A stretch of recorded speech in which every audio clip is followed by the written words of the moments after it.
Chapter 1. The Quiet Bells of Marleycombe. On a mild spring evening in Marleycombe, the little English village seemed untouched by time. The air carried a faint scent of lilac drifting over stone garden walls, and the streets lay drowsy beneath the golden hush of sunset.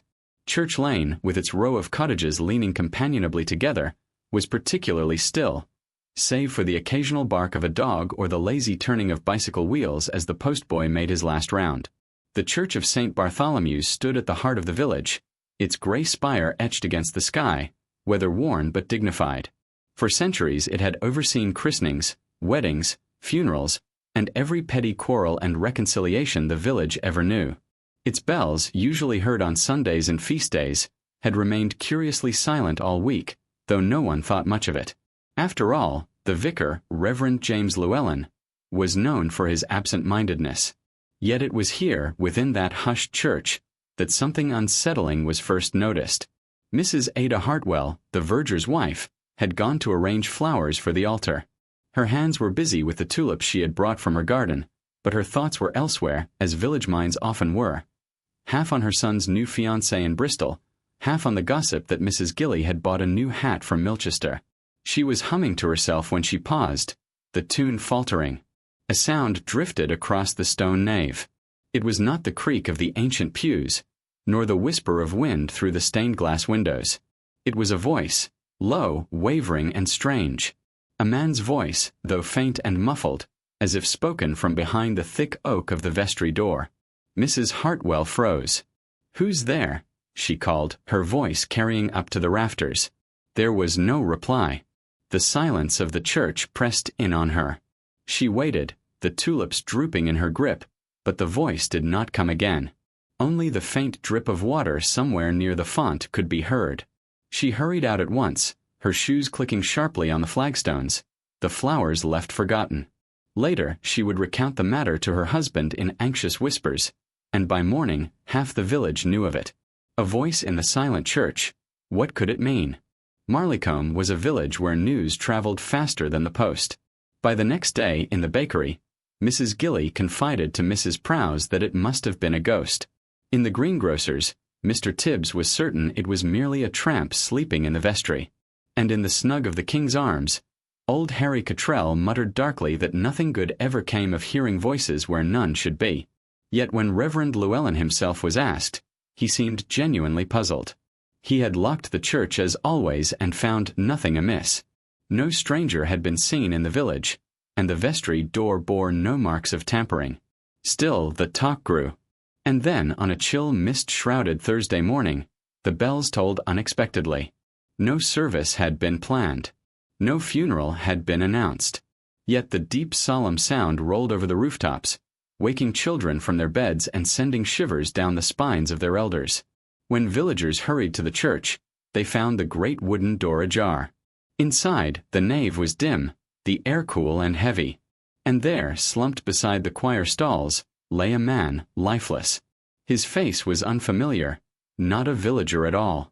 By noon, Marleycombe was buzzing with alarm. Who was he? How had he come there? And what of the voice Mrs. Hartwell had heard days before? It was late that same day, while the inspector from Milchester questioned villagers with brisk efficiency, that an elderly lady sat calmly in her neat garden on the high street. She wore a simple white shawl about her shoulders and was busy darning a pair of socks with quiet precision. Miss Jane Marple, with her sharp eyes and unassuming manner, listened carefully to the sound of the gossip drifting over the hedge. To the villagers, it was all shock, speculation, and fear. To Miss Marple, it was something else entirely. She pursed her lips, tying off the thread neatly. "Voices in an empty church," she murmured. "They usually mean someone is very much alive, and up to no good." Chapter 2. Whispers over tea. By the following morning, Marleycombe was positively humming with speculation. The village seemed to wake earlier than usual. Curtains twitched before the milkman had finished his round, and front doors opened so neighbors could exchange a quick, urgent word on the doorstep. At Mrs. Prowse's tea shop, the little bell above the door hardly stopped ringing. The scent of warm scones and the clatter of china cups were almost lost beneath the flood of excited conversation. Groups of ladies, some still in gardening aprons, huddled at tables, speaking in lowered voices but with eyes alight. "It's murder, plain and simple," declared Mrs. Gilly, her new hat perched proudly on her head as though it gave her authority. "Men don't simply fall down dead in churches. He was a stranger, wasn't he? No good ever comes of strangers." "Poison, I shouldn't wonder," suggested Mrs. Prowse herself, topping up cups with hot tea. "That's how it's usually done. Quiet, quick and neat." "Rubbish," snorted Mr. Tibbs the greengrocer, who had come in under the pretense of needing a bun. "Looked to me like a brawl. His coat was all askew and his hand, well, I saw it myself, his hand was clenched like he'd been fighting. No, this wasn't dainty work at all. Mark my words, it was violence." "Violence in Marleycombe?" gasped Mrs. Gilly, enjoying her own astonishment. "Well, I never." In the corner, unnoticed by many, sat Miss Marple. She was not one to thrust herself into village chatter, but she listened with the same patience she used when unpicking an old piece of lace.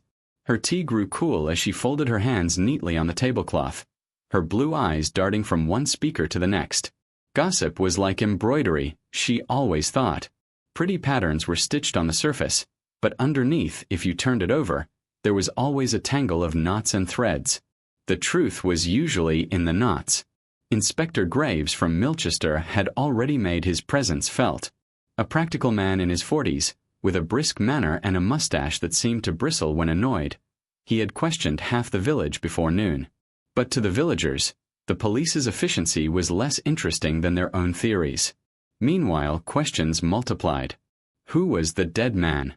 No one in Marleycombe admitted to knowing him. What business had he in the church? Why had the bells tolled when no hand had pulled them? And, perhaps most curious of all, why had Mrs. Hartwell alone heard that mysterious voice days before? By mid-afternoon, when the sun cast long shadows over the cobblestones, Miss Marple took her slow walk homeward. She stopped briefly at the greengrocer's, inquired politely about the freshness of the apples, and made a small purchase. But all the while her mind ticked quietly. On her way, she passed the churchyard. A cluster of villagers still lingered at the gate, hoping to glimpse the inspector or catch a crumb of news. Miss Marple did not join them. Instead, she allowed her eyes to rest thoughtfully on the great oak door of St. Bartholomew's. Churches were places of sanctuary, yes, but also of secrecy. Confessions, quarrels, assignations. She had seen it all before. And always, beneath the solemn stone and stained glass, there lay the very human weaknesses of vanity, envy, and fear. As she turned the corner towards her own garden gate, she murmured softly to herself, "A stranger dead in a village church," and a voice no one should have heard. I shouldn't wonder if the two are very closely connected indeed. Chapter 3. The Inspector Calls. The village green looked oddly restless that morning. Instead of the usual sight of children running with hoops and dogs trotting at their master's heels, there were knots of villagers, heads bent close together, voices lowered but eager. The murder, or supposed murder, had filled Marleycombe with a strange tension, a mixture of excitement and dread. Inspector Graves arrived once more from Milchester, his motor car parked squarely outside the church, drawing stares from every cottage window. He cut a brisk figure as he strode towards the vestry, notebook already in hand, mustache bristling like a man set on business. Sergeant Fletcher, younger and more impressionable, followed half a step behind, eyes darting at the villagers as if murderers might be lurking among them in broad daylight. Inside the church, the air still seemed heavy with unease. The body had been taken away the evening before, but its presence lingered in whispers and shadows. Inspector Graves stood in the chancel, hands on hips, looking up at the bell rope which still swayed faintly though no breeze stirred. "Odd thing, bells tolling themselves," muttered Fletcher, eyeing the rope. "Nothing of the sort," snapped Graves. "Mechanics, that's all. A rope loosened, a weight shifted. We'll have it checked." But his eyes did not leave the rope quite so quickly as his words suggested. Reverend Llewellyn appeared, pale and flustered. His spectacles kept sliding down his nose, and his voice quavered as he assured the inspector that the church had been locked, that no stranger had been seen within its walls. "No stranger, Reverend?" Graves cut in sharply. "And yet a man no one claims to know lies dead here. Someone saw him. Someone spoke with him. People don't simply materialize out of thin air. From the back pews, unnoticed by most, Miss Marple sat quietly, hands folded in her lap. She had asked the Reverend, with her usual politeness, whether she might be present. "After all, I have such a fondness for the church," she had said gently. He, too harassed to object, had nodded. Now, as the inspector's voice rang harshly against the stone, Miss Marple's eyes moved not to the bell rope nor the Reverend, but to the floor near the choir stalls. There, still faintly visible in the dust, was a scuff mark, like the drag of a boot heel. Later, as she left the church, she passed Mrs. Hartwell, who was wringing her hands anxiously by the lich-gate.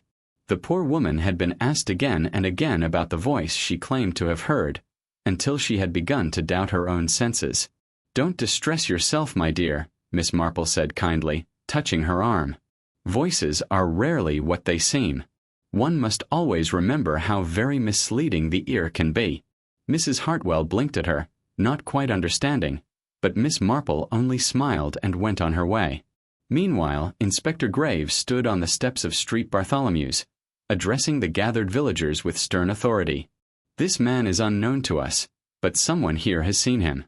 Until we know who he is and why he was in Marleycombe, I advise every one of you to keep your eyes sharp and your mouths honest. A murderer walks among us, or else someone with very much to hide." A ripple of unease passed through the crowd. Murmurs rose. A murderer in Marleycombe? Impossible. And yet, hadn't there always been secrets here, beneath the neat hedges and freshly scrubbed doorsteps? From her garden later that evening, Miss Marple watched the sunset stain the sky crimson. She threaded her needle calmly, her thoughts turning over the day's events. "A murderer in Marleycombe," she repeated softly. "I fear the inspector is quite right. But he will look for violence, for force, for what is obvious. And the obvious, in my experience, is so very rarely the truth." Chapter 4. The First Suspect. By the next morning, the air in Marleycombe felt different. Where once the village had carried its usual perfume of roses and fresh-baked bread, there now seemed to linger something sour, fear mixed with excitement. Curtains lifted a little higher, voices carried more eagerly, and every doorstep became a pulpit of speculation. At the King's Arms, old Harry Cottrell declared loudly that the dead man was a vagrant, one of those drifters from Milchester, I shouldn't wonder. Across the bar, young Tom Weaver insisted he'd seen a stranger on the lane near Rose Cottage 2 nights before, lurking about like he didn't belong.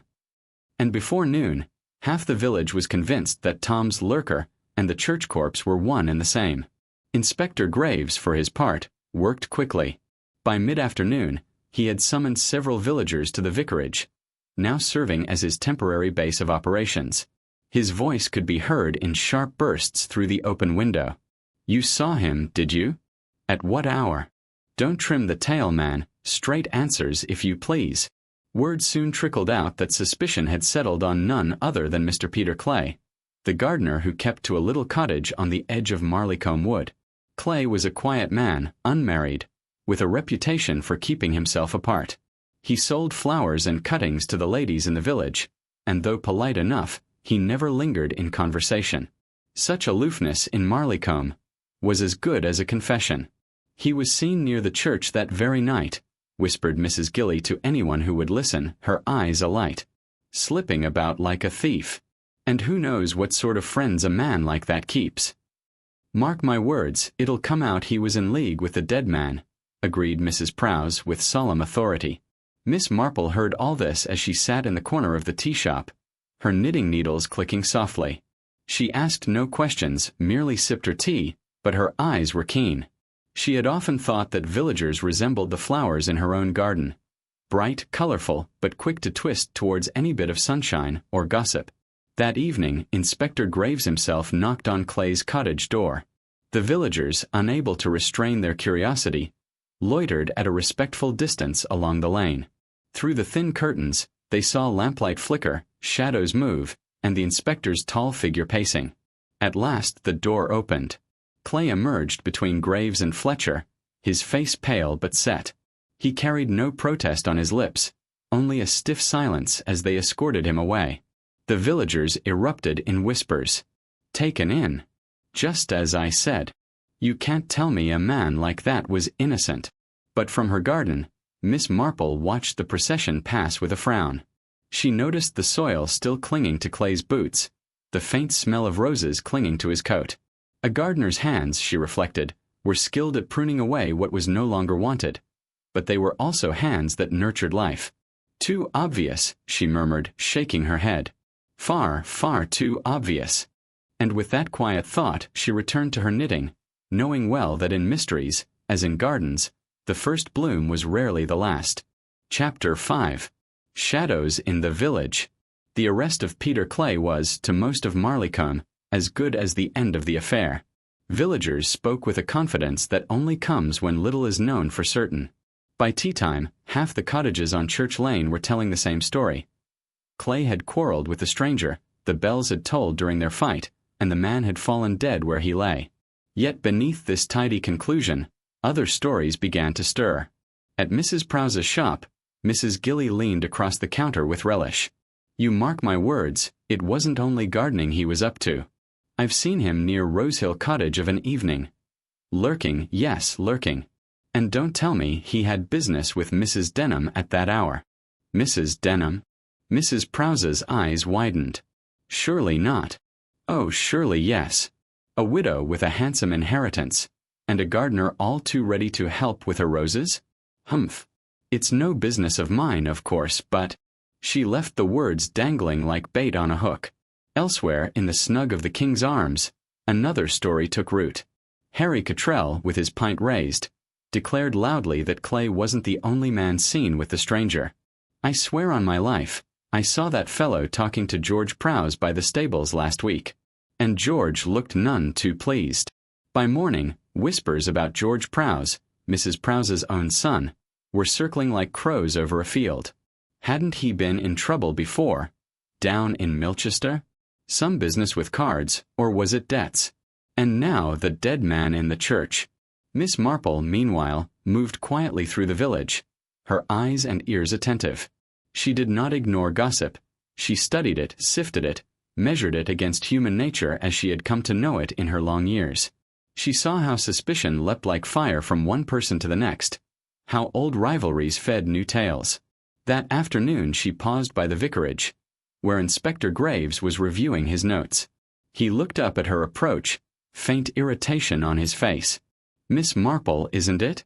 I'd advise you to leave this matter to the police. She smiled mildly. Of course, Inspector. Though I do sometimes find that village life has a way of revealing things if one only listens politely. People will say rather a lot when they believe it's of no importance. Graves sniffed. What matters is evidence. Hard fact. And the facts point to Peter Clay. Miss Marple inclined her head, her knitting bag over one arm. Facts, yes. Though it has always seemed to me that facts, like flowers, may be arranged in very different ways, depending on who does the arranging. The inspector gave a short laugh, dismissive. But later, as he returned to his papers, a faint unease lingered. That evening, Miss Marple sat in her garden, darning by lamplight. The roses whispered in the night breeze, and the village lay quiet beyond her hedge. Yet she knew, with the certainty of instinct, that beneath Marleycombe's tidy hedgerows and polished teapots, shadows were stirring. Secrets long buried were being tugged to the surface, and when secrets rose, murder was never far behind. Chapter 6. A Letter in the Vestry. Peter Clay spent his first night in the Milchester jail, while in Marleycombe the villagers rested easier, believing the murderer caught. But by dawn, the calm began to crack. Sergeant Fletcher arrived at St. Bartholomew's early, tasked with re-examining the vestry for anything overlooked. The church was cold and echoing, its silence pressing on him as he moved between the pews. Dust lay thick on the floor near the choir stalls, save for the scuff mark Miss Marple had noticed the day before. Fletcher bent, frowning, then straightened quickly when something caught his eye by the vestry table. A folded slip of paper, crumpled, almost hidden beneath the leg of a heavy candlestick. He smoothed it open, his pulse quickening. The handwriting was hurried, the ink smudged. Meet me where no ears may hear. Midnight. The bells will hide our voices. Signed only with the initial G. By mid-morning Inspector Graves had the note in his hand, his mustache twitching with irritation. "This complicates matters," he muttered. "Clay can hardly write himself a summons to the place he was caught, can he? Unless he had an accomplice." News of the discovery spread with the inevitability of wildfire. In the tea shop, Mrs. Prowse paled when someone mentioned the letter's signature. "Gee," she whispered. "It could be George. My George." She pressed a hand to her mouth, but the words had already escaped, and within hours, half the village was certain that George Prowse was involved. By evening, Inspector Graves had summoned George to the vicarage. The young man, ruddy-faced and defensive, denied everything. Yes, he had spoken to a stranger near the stables. What of it? The fellow was asking directions, nothing more. As for the letter, George swore he knew nothing of it. The inspector eyed him coolly. "And yet, lad, your initial is at the bottom of it. You expect me to believe in coincidences." George muttered angrily, but his protests seemed thin in the heavy air of suspicion. Miss Marple, who had arrived at the vicarage with a basket of scones for the Reverend, quietly observed the exchange. She did not interrupt. She sat in the corner, her hands folded as though half asleep. But her mind was awake, sharper than any in the room. When the interview ended and George stormed out, Miss Marple spoke for the first time. "Forgive me, Inspector, but I couldn't help overhearing. This letter, it says the bells will hide our voices. Does it not?" Graves frowned. "That's what it says." "What of it?" Miss Marple's eyes twinkled faintly. "Well, I was only thinking. Bells don't hide voices, Inspector. They drown them. There is a very particular difference." Graves gave a short, impatient laugh. "Semantics, madam. We need facts." "Indeed," Miss Marple agreed softly. She rose with her basket and offered a gentle smile. "And facts, in my experience, can sometimes be most obliging, if only one listens to what they truly say." As she left the vicarage, the inspector scowled down at the note. Yet her words lingered uncomfortably in his mind, as though the elderly lady had plucked at some loose thread he could not yet see. Meanwhile, in the shadows of Marleycombe, someone else knew precisely what the letter meant. And for them, the game had only just begun. Chapter 7. The Second Shock. The village awoke on Sunday to a gray, unsettled sky.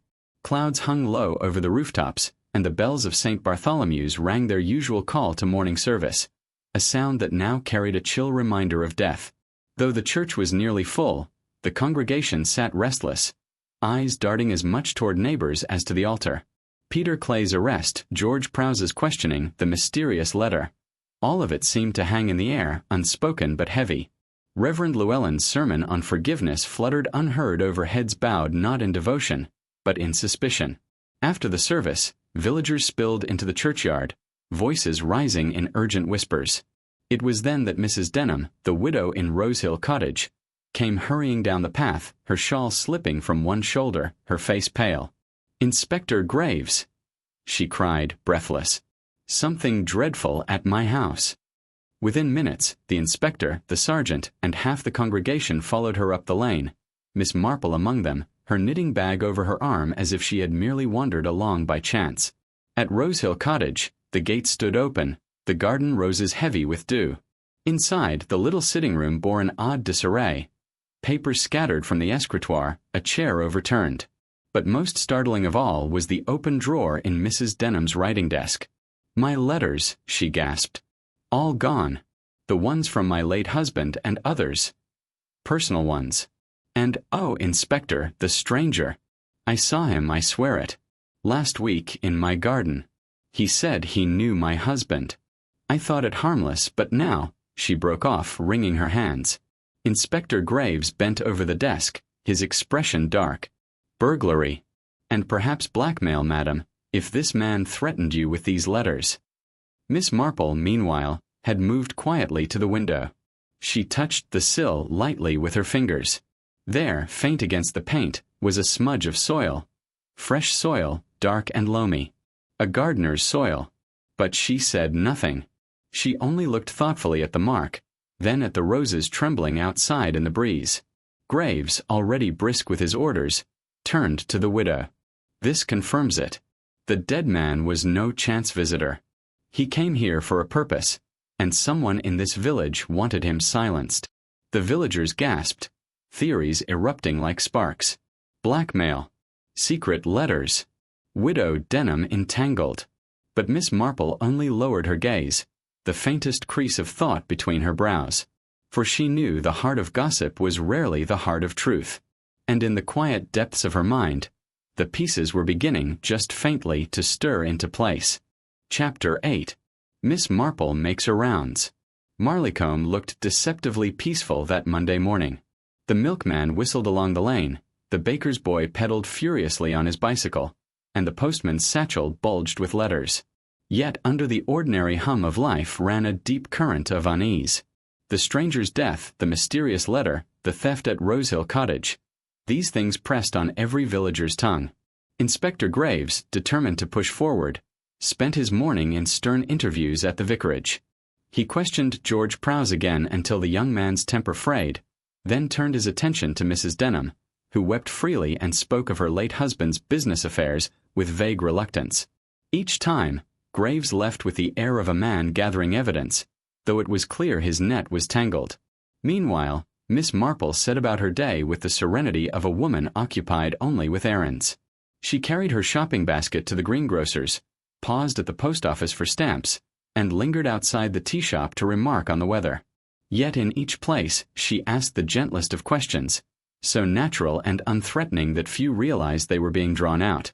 At the greengrocer's, Mr. Tibbs mentioned without thinking that he'd sold an unusual quantity of apples to Mrs. Denham's maid the week before. "Baking," she said. "But I never saw a pie." At the post office, Miss Finch let slip that a letter addressed to London in Mrs. Denham's hand had been posted late at night. She remembered it because the handwriting was shaky, as though written in some haste. And at the tea shop, Mrs. Gilly, pleased to be consulted, confided that she had once seen Peter Clay passing a folded note to Mrs. Denham in the churchyard. "Harmless enough, perhaps," she said, eyes wide with meaning. "But men don't write notes to widows without some reason, do they?" Miss Marple listened to it all, nodding kindly, her eyes thoughtful. She never contradicted, never pressed too hard. She simply allowed people to speak, knowing that most told the truth when they believed themselves only gossiping. By the afternoon, she had walked the lane to Peter Clay's cottage. The garden lay unkempt since his arrest, roses drooping in need of water. She paused at the gate, examining the soil along the path. It was dark, rich, and freshly turned, the very soil she had seen smudged upon Mrs. Denham's windowsill. Her eyes softened. "Oh, my dear," she murmured, almost as though addressing the roses themselves. "How often a flower is blamed for what grows in the soil beneath it." That evening, Inspector Graves announced confidently at the King's Arms that he was closing in on his man. The villagers cheered him on, eager for resolution. But in her quiet sitting room, Miss Marple threaded her needle with calm precision. She knew better. The story was only just beginning, and the truth, as always, was hiding in plain sight. Chapter 9. The Hidden Photograph. The village was still buzzing from talk of Mrs. Denham's missing letters when yet another disturbance struck. On Tuesday morning, the Reverend Llewellyn arrived at the vicarage in a state of pale agitation, carrying a small brown envelope. "It was pushed through my letter-box overnight," he stammered, handing it to Inspector Graves. No stamp, no address, simply left there. Inside lay a faded photograph. The image, though blurred, showed two men standing outside a public house somewhere in Milchester. One was clearly the stranger who had died in the church. The other, after a moment's squinting, proved to be George Prowse. The inspector's mustache bristled with triumph. At last, something tangible. "Your village youth is in this up to his neck." Word spread with cruel speed. By noon, George was being eyed in the street as though he already carried handcuffs. His mother wept bitterly in the tea shop, declaring her son innocent, while Mrs. Gilly shook her head with solemn certainty. "Pictures don't lie," she declared to her gathering of listeners. "If George Prowse was keeping company with the dead man in Milchester, then we know all we need to." But Miss Marple, who had examined the photograph with quiet interest when the Reverend allowed it to pass through her hands, thought otherwise. Photographs, in her long experience, could tell lies just as well as tongues. More cleverly, sometimes. Later that afternoon, she walked slowly to the vicarage and asked to see the envelope again. The Reverend, grateful for her calm presence, obliged. She held it delicately, studying its edges. No postmark, no smudge of sorting ink. Just the faintest scent clinging to the paper. Rosewater, subtle but unmistakable. When she left, she did not walk home directly. Instead, she wandered past Rosehill Cottage. The roses drooped in the late sun, their fragrance thick in the still air. Mrs. Denham sat by the window, dabbing her eyes with a handkerchief, the picture of distress. Yet Miss Marple noted the small crystal bottle on the table beside her, a bottle of rosewater, half empty. She paused at the gate, her face serene, her eyes sharp. "A photograph can be planted," she murmured softly. "And so can suspicion." That evening, as Inspector Graves prepared to summon George Prowse for further questioning, Miss Marple sat quietly in her sitting room, her knitting needles moving steadily. Her mind, however, was far from her wool. 3 things now lay at the heart of the puzzle: a voice heard where none should be, letters stolen from a widow's desk, and a photograph slipped into a vicar's letterbox. Each was designed, she felt sure, not to reveal the truth, but to point it elsewhere. And someone in Marleycombe was growing bold. Too bold. Chapter 10. The Village Fair. Despite the dark cloud hanging over Marleycombe, the annual spring fair went ahead as planned. Tradition was a stern mistress in the village. Stalls were set up on the green, bunting fluttered between the chestnut trees, and the scent of toffee apples and roasted chestnuts filled the air. Children ran laughing between the stalls, though their parents cast uneasy glances towards the church spire. Miss Marple attended, of course, with her neat hat and gloves, moving among the crowd with the air of one simply enjoying the sunshine. She paused to admire the cakes at the Women's Institute stall, bought a jar of honey from Mr. Tibbs, and listened politely as Mrs. Gilly, in her new feathered hat, declared it just the sort of day when murderers are caught out by their guilty consciences. But beneath the chatter, the tension was palpable. Inspector Graves himself stalked the fair like a hunting dog. His eyes narrowed on George Prowse, who had dared to show his face. George stood stiffly by the coconut shy, jaw tight, enduring the hostile stares of villagers who once greeted him as a neighbor. His mother fluttered anxiously at his side, insisting to anyone who would listen that her boy was innocent. The fair's cheer faltered when a sudden commotion broke out by the flower show tent.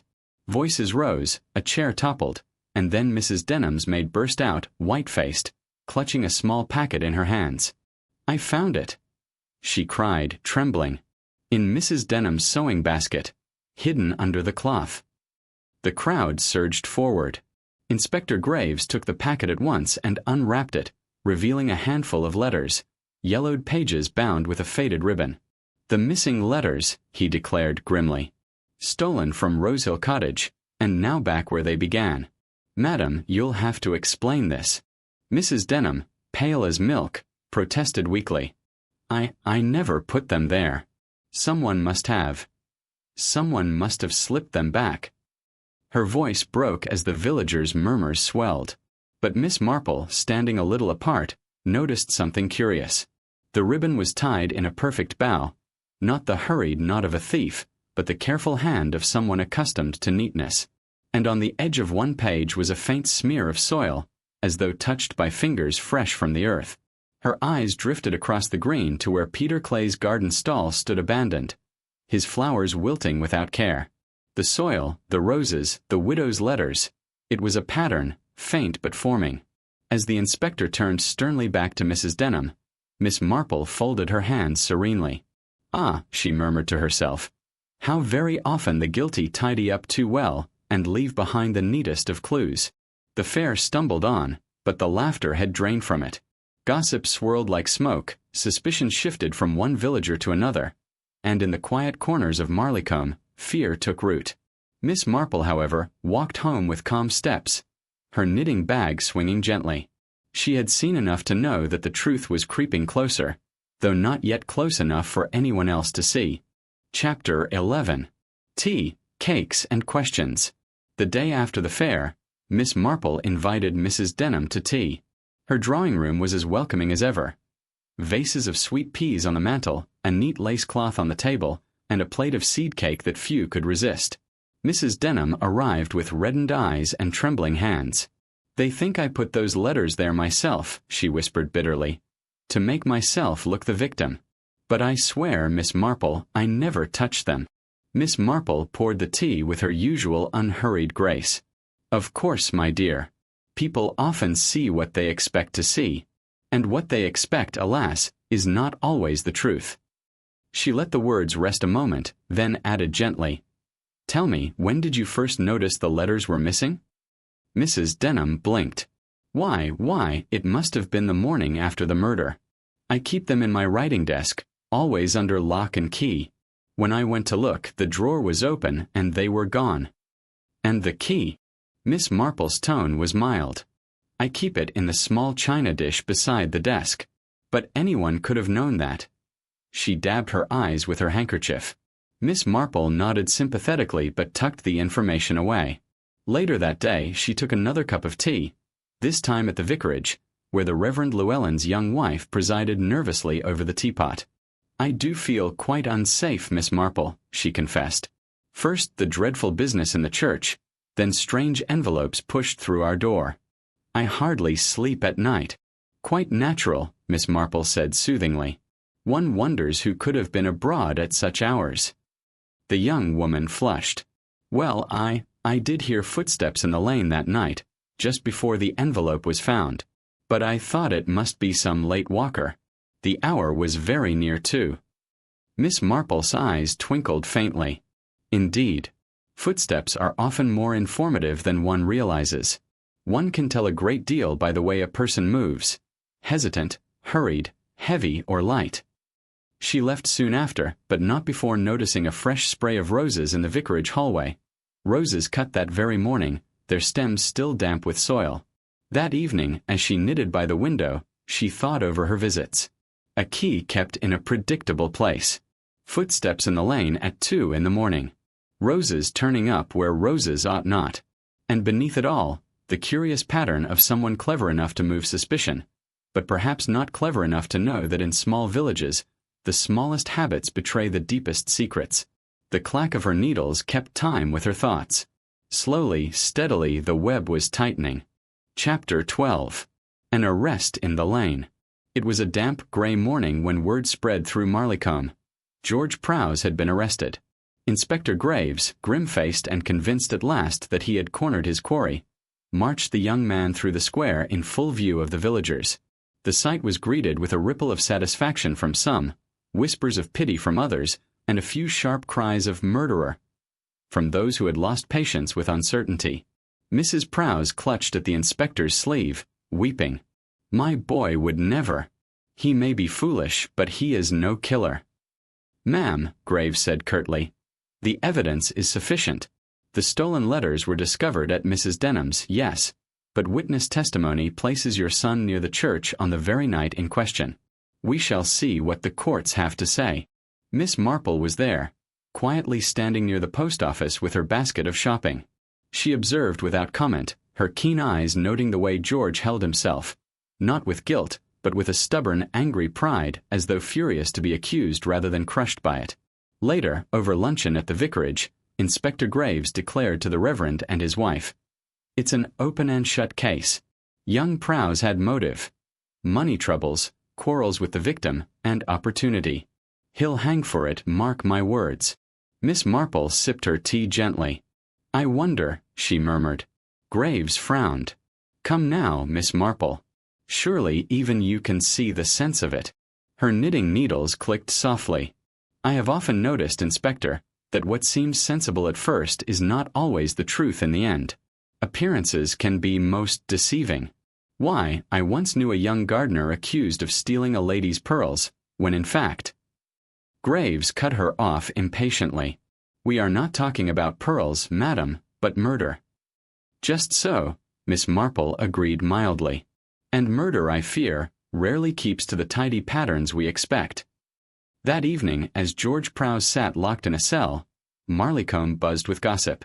Some villagers celebrated the arrest, certain that peace would soon return. Others shook their heads, unconvinced. And in the midst of it all, Miss Marple knitted calmly by her fire, her mind turning over each detail. The soil on the letter, the footsteps at 2 in the morning, the roses in the vicarage hallway. None of it fitted with George Prowse, and all of it pointed elsewhere. "Poor inspector," she murmured softly. "He sees the tree but not the wood." Chapter 13. A Cry in the Night. Marleycombe was quieter that week, as though the air itself were holding its breath. With George Prowse behind bars, the villagers tried to resume their ordinary routines, baking, gardening, tending the shops, but attention lingered, unspoken yet palpable. It was just past midnight on Thursday when the village was jolted awake. A piercing scream echoed from the churchyard, followed by the sound of hurried footsteps pounding down the lane. Windows flew open, lamps were lit, and doors creaked on their hinges as half the village peered into the darkness. By the time Inspector Graves arrived, lantern in hand, a crowd had already gathered among the gravestones. There, near the old yew, lay Clara Denham. Her face was ashen, her breath shallow. In her trembling hands she clutched a single sheet of paper. Graves bent over her. "What happened, madam?" I heard something," she stammered. A whisper, coming from the church itself. Then this was pushed under the vestry door. When I picked it up, someone ran past me. I couldn't see who." The inspector snatched the paper. Scrawled in jagged letters were the words, "The wrong man will hang." A ripple of fear passed through the crowd. Some gasped. Others murmured prayers. Miss Marple, wrapped in her shawl against the chill, stepped quietly forward. She did not look at the inspector, nor at the letter, but at Clara Denham's shoes. A smear of damp earth clung to the hem of her skirt. Not graveyard earth, she thought, but the lighter soil of the vicarage garden. "Strange," Miss Marple murmured to herself, "how people are drawn to the places they most fear." Graves barked orders to disperse the villagers and escorted Mrs. Denham back to her home, but unease had settled over Marleycombe like a fog. The next morning, gossip surged once more. Some whispered that George Prowse was innocent. Others wondered if Clara herself was entangled in something dreadful. And beneath it all, the ancient church, silent, solemn, watching, seemed to hold its secrets more tightly than ever. Miss Marple sat by her window, knitting in calm rhythm. To anyone passing, she looked the picture of serenity. But in her mind, a pattern was beginning to form. Threads of soil, footsteps, roses, and whispers were weaving themselves into a tapestry only she could see. The murderer was not done yet. That much was certain. Chapter 14. The Weaving of Alibis. Morning light fell softly across Marleycombe, gilding the thatched roofs and the mist-laden fields. But beneath the village's gentle beauty, fear had taken root once more. The note from the church had unsettled everyone, and now whispers grew darker. If George Prowse was not the murderer, then who was? At the grocer's, Mrs. Larkin declared loudly that Clara Denham must be involved. Always walking about at odd hours, always with her nose in other people's business, she said, slapping down a coin for her flour. At the post office, Mr. Blunt muttered that the letter was surely a hoax. "A trick to stir up sympathy for the Prowse boy," he grumbled. "Anyone with a bit of paper and a pen could have written it." Miss Marple listened, as she always did, without contradiction. She knew that gossip, like smoke, often pointed to the direction of fire, but rarely to the fire itself. That afternoon, she paid a visit to Mrs. Denham. The woman looked pale but composed, her teacups rattling faintly as she poured. "I've scarcely slept, Miss Marple," she confessed. The memory of that whisper, it was like a voice from the grave. Miss Marple's eyes rested for a moment on the muddy shoes by the door, then shifted back to her knitting. "I dare say it must have been most trying," she said gently. "And yet, if I may, I have always thought that true fear leaves one too breathless to scream. But you, my dear, you managed a most impressive cry." Clara flushed crimson. Perhaps I am easily startled." "Perhaps," Miss Marple murmured. Over the next 2 days, Miss Marple made her quiet rounds. She asked Mrs. Prowse when she had last seen her son before his arrest. She inquired after the vicar's study habits, learning that he had indeed been writing sermons late into the night of the murder. She lingered at the forge with Tom Weaver, who insisted he had not left his workshop until after midnight. Everywhere she went, she smiled politely, shared small observations, and knitted without pause. And everywhere she went, she saw the same thing. Stories that almost but not quite matched. Times that did not align perfectly. Movements that left curious gaps. By the week's end, Miss Marple had gathered no proof, but she had something far more valuable: the beginnings of a pattern. Alibis, she knew, were like lace. Delicate, beautiful, but riddled with holes. Chapter 15.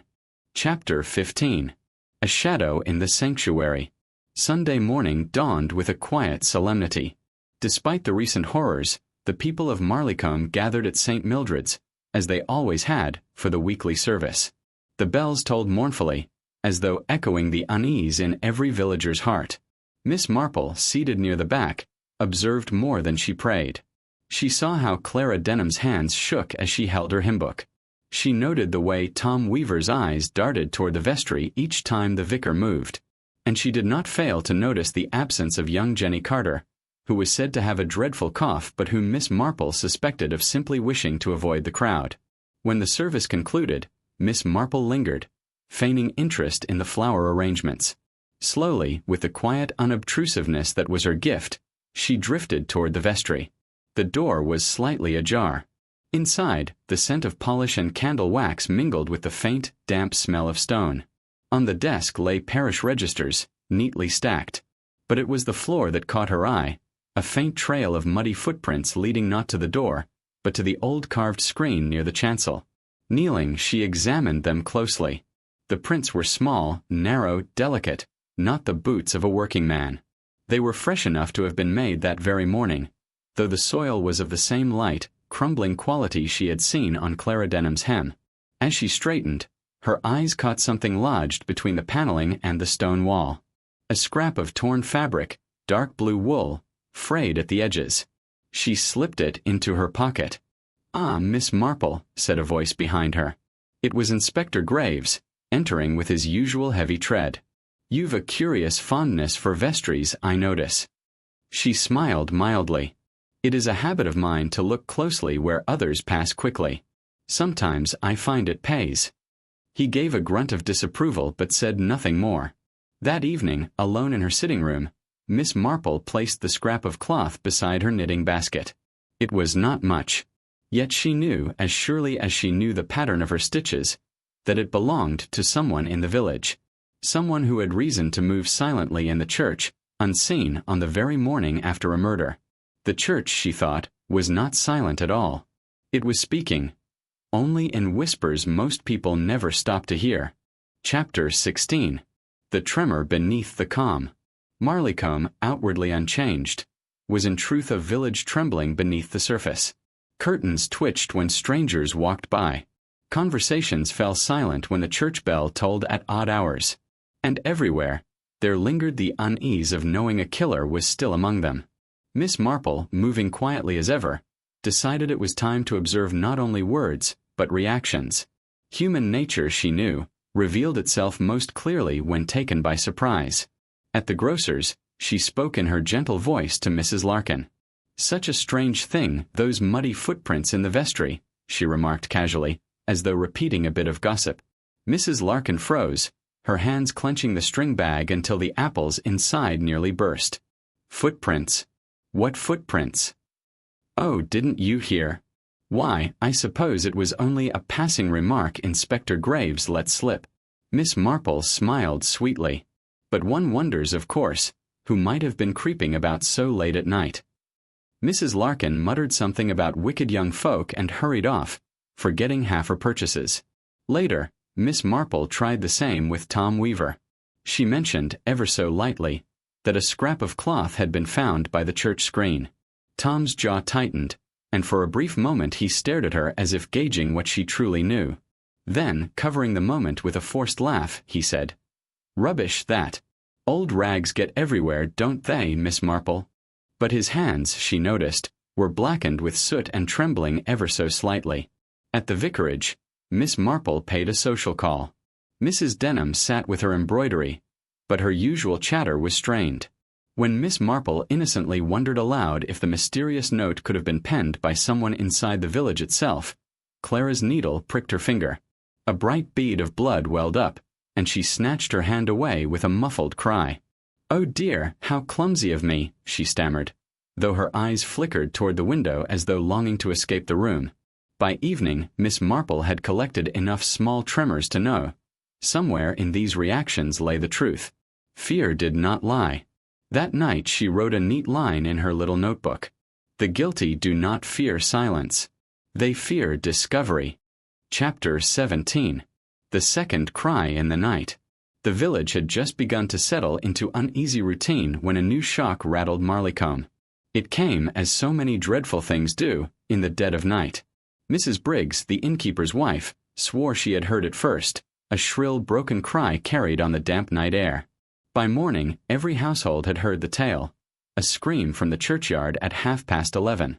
Inspector Graves was summoned at once, his lantern casting wild shadows against the gravestones as he scoured the grounds.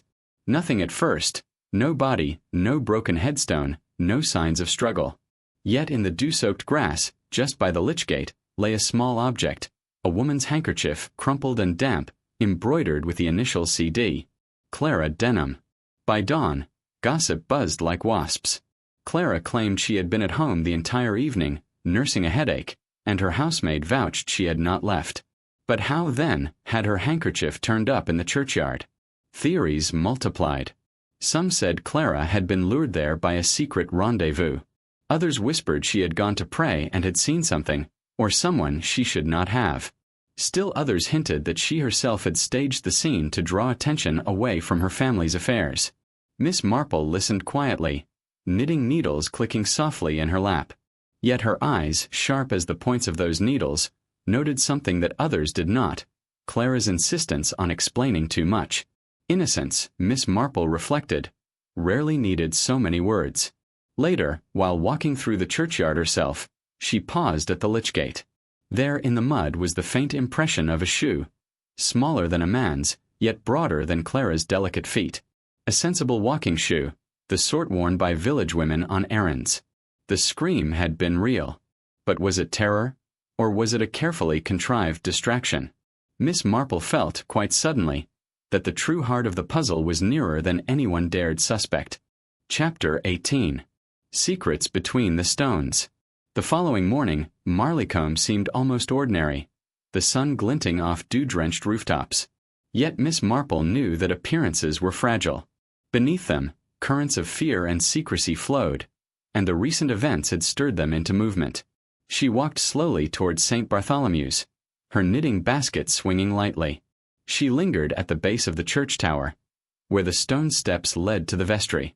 Something had always struck her about that corner: the angle of the light, the shadow cast by the old yew, and now the faint scratch of soil underfoot. Kneeling, she examined the tiny marks carefully. They led to a loose stone in the wall, nearly invisible. With gentle fingers, she pried it open, revealing a small cavity containing a folded bundle of old papers. Inside were letters, older, yellowed with time, written between someone in Marleycombe and the stranger who had been killed. One letter, in particular, was startling. The writer mentioned a secret meeting in the church, where arrangements had been made to conceal debts and favors, all in the pretense of village propriety. Miss Marple's eyes twinkled faintly. The connection was clear. The victim had not been a random visitor. He had been involved in matters of money and trust, carefully hidden beneath the smiles of the village elite. She folded the papers neatly, tucking them into her bag. Outside, the village stirred, a milk cart rattled past, children chased a hoop, and somewhere the church bells began to toll. Later, Miss Marple visited the vicarage, ostensibly to deliver a loaf of fresh bread. She remarked casually on the letters, feigning curiosity about the parish records. The vicar mentioned seeing George Prowse near the church during his rounds, but with a nervous glance, he added that several villagers had come and gone at odd hours, all for reasons of charity, of course. Miss Marple's mind worked quietly. Charity, she mused, often masked motives stronger than mere generosity. She could already see the outline of the truth forming, like the first strokes of a sketch on blank paper. By evening, she was certain of one thing: the killer had moved silently, leaving hints that would mislead everyone. And yet, the faintest of traces, soil, footprints, letters, fabric, would betray them to the careful observer. In the quiet of her sitting room, Miss Marple threaded her needle with calm precision. The end of the puzzle was near, she sensed. But it required patience. And patience, above all, was her greatest weapon. Chapter 19. A Quiet Test. The village of Marleycombe seemed almost normal on that Thursday morning. Shops opened on schedule, the milkman delivered his rounds, and children laughed on the cobbled streets. Yet for those who knew where to look, attention ran beneath the ordinary. Eyes darted too quickly, footsteps echoed oddly, and the air smelled faintly of unease. Miss Marple, walking toward the vicarage with a basket of fresh scones, was aware of every twitch, glance, and pause. Today, she intended to test her suspicions. She began with Mrs. Denham, inviting her for tea under the pretense of friendly conversation. As they sat, Miss Marple casually mentioned the letters she had discovered hidden in the church's wall. "Oh, letters in the wall," Mrs. Denham exclaimed, placing her teacup on the saucer with a clink. "How dreadful! I can't imagine who." Miss Marple let the words trail off, watching carefully. Mrs. Denham's fingers trembled slightly. She leaned forward, curiosity and something else bright in her eyes. Next, Miss Marple visited Tom Weaver at the forge. She commented, as though in passing, that someone had been seen near the church late at night, handling flowers and soil. Tom's hands froze mid-motion, wiping soot from the anvil. "Who said such a thing?" he asked sharply, his voice tight. Miss Marple smiled faintly. "Oh, only whispers. But one cannot help noticing the small things, can one? Mud on shoes, smudges on skirts." Later, at the tea shop, she spoke with Mrs. Gilly about the footprints, noting lightly that some were too small for a man. Mrs. Gilly's eyebrows lifted, but she laughed nervously, hiding the reaction that gave Miss Marple so much information. By evening, the old lady returned home, her knitting needles clicking in quiet rhythm. The results of her tests were clear. Reactions, however subtle, revealed more than words ever could. The pieces were coming together. One person, and one person alone, had a motive deep enough to commit the crime, and the cunning to mislead an entire village. But their confidence, Miss Marple knew, would soon betray them. Chapter 20. The Final Trap. Marleycombe was unusually still that Friday evening. Windows glowed warmly, but inside homes, thoughts were restless. Miss Marple, knitting calmly in her sitting room, had been planning for days. She now felt the puzzle nearing completion. Her plan was simple but clever. She arranged for a private viewing of the church letters and scraps of cloth, ostensibly to show them to Inspector Graves and the vicar. She invited only a few villagers, those most closely connected to the events: Clara Denham, Mrs. Prowse, and Tom Weaver. The others were told the meeting was to discuss the letter's fate, but Miss Marple suspected, as always, that human nature would reveal itself under pressure. Inside the church, the vestry was lit with soft lamplight. Miss Marple placed the letters on the table, the scrap of blue cloth beside them, and allowed her visitors to examine them freely. She spoke gently, as if making casual conversation. It is curious how small things can tell us so much. Footprints, soil, a scrap of fabric, all so easily overlooked. Clara Denham leaned forward eagerly, touching the letters, muttering faintly about fairness and justice. Mrs. Prowse sat stiffly, hands clasped, her eyes on the floor. Tom Weaver appeared uneasy, brushing at his coat nervously, fingers twitching as if eager to hide something. Miss Marple let the silence linger, knitting her brow in thought, then remarked softly, "One wonders, if the person who left the footprints and the handkerchief were here now, would they feel quite comfortable?" At that, Tom Weaver's reaction was subtle but telling. A sharp intake of breath, a slight step back, a trembling of the hand that held his coat lapel. Miss Marple's eyes met his, and a quiet smile appeared. "Ah, yes," she said softly. "Sometimes the guilty cannot help themselves. They betray the truth without knowing it." The trap had worked. In the quiet of the vestry, with nothing more than letters, fabric, and a few gentle remarks, the murderer's own fear had revealed them. Inspector Graves, watching closely, frowned but did not yet understand. Miss Marple, calm as ever, simply knitted, letting the truth unfold in its own time.